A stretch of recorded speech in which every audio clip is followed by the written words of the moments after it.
Prime Minister today is going to be doing something. He's unveiling a plan for change. He's setting new targets, milestones they're called this time round, to reset his government's agenda. Well, it comes as Sir Keir Starmer's approval ratings have plummeted. A +7 approval in the aftermath of the election, while he's now facing a -29-point approval rating.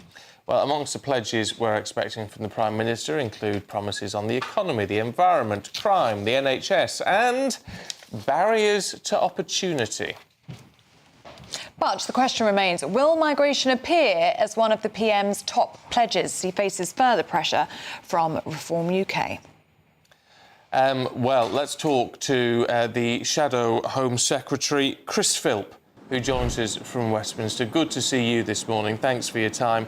What do you make of these pledges? I mean, it was a huge mistake, actually, for Rishi Sunak to lay out the pledges he did 12 months before the general election, wasn't it? And it seems the Labour Party not learning from that. Good morning. Well, I think what we're going to see today is essentially a desperate, panicky attempted relaunch by Keir Starmer of his government after only 5 months, because they are failing so desperately. And, you know, we've seen the winter fuel payment being stripped from pensioners, including pensioners in poverty. We've seen these massive, massive tax rises, which Labour lied about during the election campaign. They said there were not going to be significant tax increases. That's turned out to be a complete lie. And they've hit all of us with these massive tax rises, which people like the CBI and the retail sector and the hospitality industry tell us is going to result not only in lower wages for working people, but also actual job losses. And all the while, Keir Starmer was loading up on freebies from Lord Ali and handing out bumper inflation-busting pay rises to his trade union bosses. And that's why, as you said a minute ago, his approval rating has plummeted. The figure I saw was -32%. So it's no wonder he's trying this desperate, panicky relaunch to try and rescue what has been a catastrophic start to government. Well, he will say that a large part of this is because he's inherited a dire situation. And if we look at the pledges that he's going to lay out today, part of that will be policing reforms in order to make people feel safer on the streets. And he's got a point, hasn't he? Because under the Tories, since 2010, violent crime has increased significantly.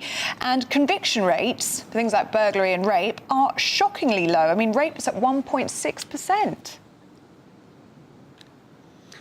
Well, the number of crimes recorded went up in some crimes because people got better at reporting and the police got better at recording. I mean, total crime, measured by the crime survey, actually went down. The number of homicides went down. So to give you the numbers, in 2010, there were 620 homicides. Last year, murders. Last year, there were 590. That actually went down. And there were record police numbers as well, over almost 150,000 police.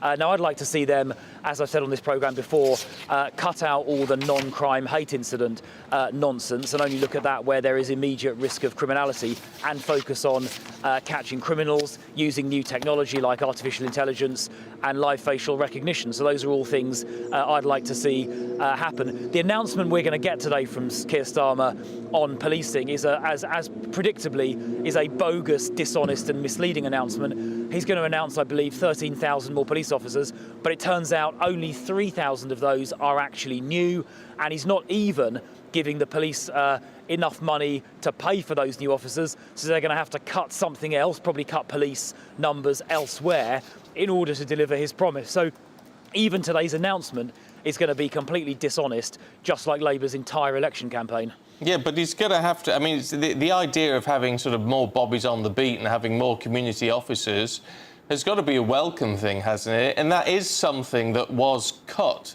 by the last Conservative government. I mean, when Theresa May was Home Secretary. Well, I definitely want to see more police on the beat and more crimes investigated, obviously. Yeah, there were reductions when Theresa May was Home Secretary because obviously the then Labour government from 15 years ago bankrupt the country and they had to make savings. But those officers were more than replaced under the Boris Johnson government. And we got to March of this year, March the 31st this year, 2024, with more police officers than we've ever had at any time in history. The exact number was 149,769. That's a record number. Now, I'd like to see those officers on the front line. I want to see more of the bureaucracy stripped away. I started doing that as police minister. We saved about 1 million hours of police time by cutting out some of the bureaucracy and some of the time they spent looking after mental health patients, which the NHS should be looking after. But there is more you could do to strip out bureaucracy and make sure those police are on the streets, on the front line, catching criminals, and definitely not wasting time policing tweets, which we saw a few weeks ago. Can I ask you about the Opposition Day motion yesterday on UK farming and inheritance tax? Obviously failed to pass, but Kemi Badenoch and you have been very critical of all of this and of this plan. What's the next steps? How are you going to continue to try and fight the farmers' corner? Well, I imagine we will try and, amend the finance bill as it goes through Parliament.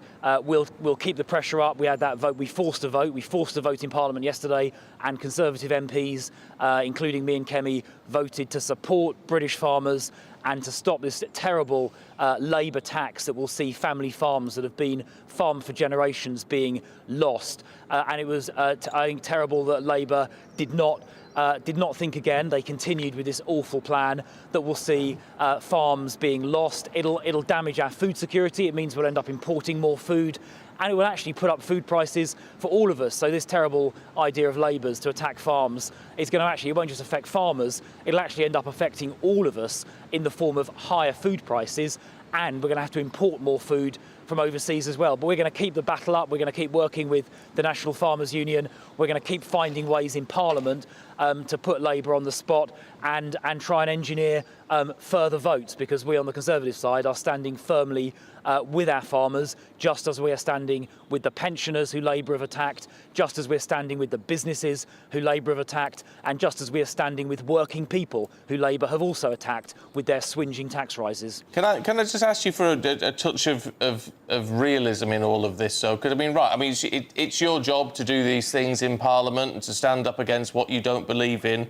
But with a supermajority, will any of it actually make any... realistically, will any of it actually ever make any difference until Keir Starmer decides to call a general election?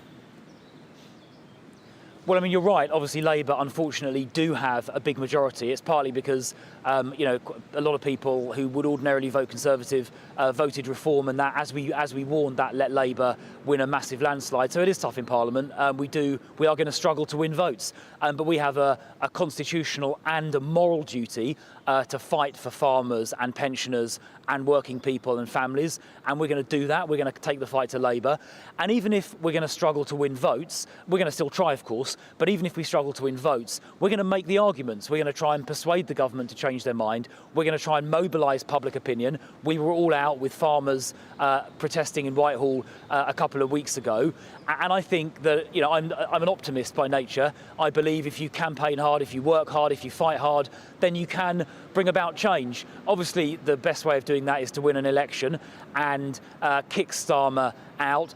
The public seem to agree, given his approval ratings are minus 32% already.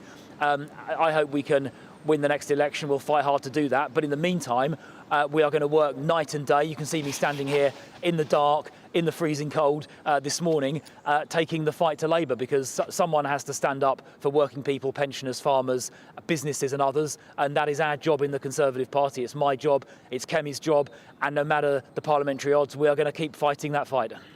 OK, well, we really appreciate your time and you standing in the dark and the cold for us this morning. Chris Philp, Shadow Home Secretary, good to see you. Thank you very much for your time.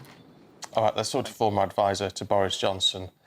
Oscar Reddrop, morning to you, Morning. Oscar. What I find astounding in all of this, we've got to give a balanced view, but it just seems like the Labour government is presenting people like Chris Philp with so many open goals. The sort of impassioned plea at the end of what's going to happen, what they're going to do and what could happen in the next election.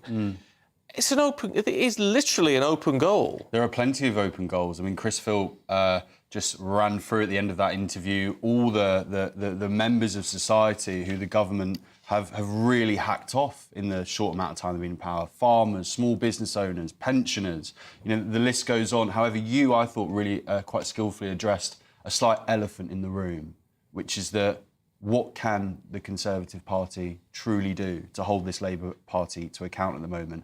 And there's a cold, hard reality for people like Chris, who's a really, really good communicator, very, very experienced minister. The country aren't quite ready to listen to the Tory party yet. The credibility isn't quite there yet, and that takes real, real time. You look at someone, particularly the lack of mention of immigration in this, yet another reset from Keir Starmer today. Are the Tories best placed at the moment to really kind of drive home that wedge, to really take advantage of that open goal, as you put it? Probably not. It's probably at the moment handed over to someone like Nigel Farage and the Reform Party. So they're in a tricky place. People aren't quite ready to really take them seriously as yet. So they need to bide their time. The open goals will keep coming, though, because I just don't have a lot of faith. And I really actually don't say this, even though I used to work for Boris. I don't actually take a lot of pleasure in saying this, because I just want a good country that's functioning and doing well. But the Labour Party and Keir Starmer don't have a particularly good political antennae, an instinct where you don't have to workshop everything and do reviews and, quangos and all this, like a leader that has an instinct and can just feel what the country needs and wants. He's just, not to be like, Simon Cowell on The X Factor or anything, but he just doesn't have it, in my view. He just does not have that X Factor, that thing that you can't teach. Well, he's not presenting it, is he? No. But in fairness, there is he's calmed things down, and Morgan McSweeney, the new chief of staff, I think has done a good job at calming things down after Sue Gray and all that kind of madness across the summer and early autumn. So the proof is going to be in the pudding, and I think the electorate they're so tired of politicians not delivering. So tired of it. Yeah. OK. Oscar, we've got to leave it there. Good to see you today. Thank you.